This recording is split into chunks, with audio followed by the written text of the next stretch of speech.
So as you can see, the black letter typeface, which is also sometimes referred to as a Gothic or Old English typeface, was actually used in the Gutenberg Bible, one of the first books printed in Europe. The style of the typeface is recognisable by its dramatic, thin and thick strokes. And what some of you will also recognise is that this font is also used on several tattoos, as you'll see on the slide. Now on here, you have seen that I've actually removed the K. So what I want you guys to do is to redraw this K. Now I've actually made this K a lot bigger. You can see here that I've got thin lines, but I've also got the thick lines.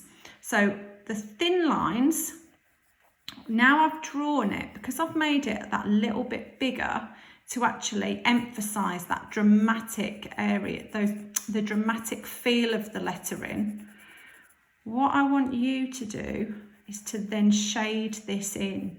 So think about, once you're happy with your overall shape, start off quite dark on the thin areas,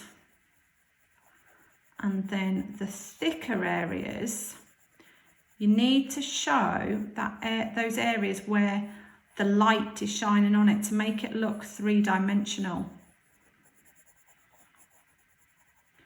But only do this when you're actually happy with your copy that you've drawn. So you are going to take this blank, there will be a blank area, and you're going to copy this K into this section here.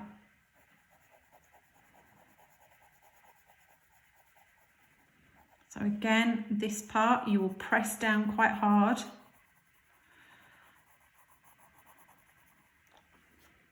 Okay, now I am actually able to shade in two different directions. A lot of teachers in the past will say to you, make sure that you don't shade in two different directions.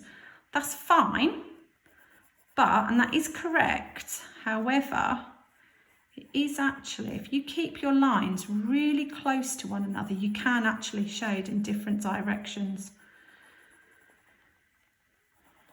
But what I'm doing is, as I get towards the centre, I'm just lifting the pressure off my pencil. So then it's more of a pale grey rather than a really dark colour. Or sorry, dark shade or tone is what I'm looking for. And then in this area where it gets a lot thinner, that's where I press down and I get a lot darker. Right, now I want you guys to have a go.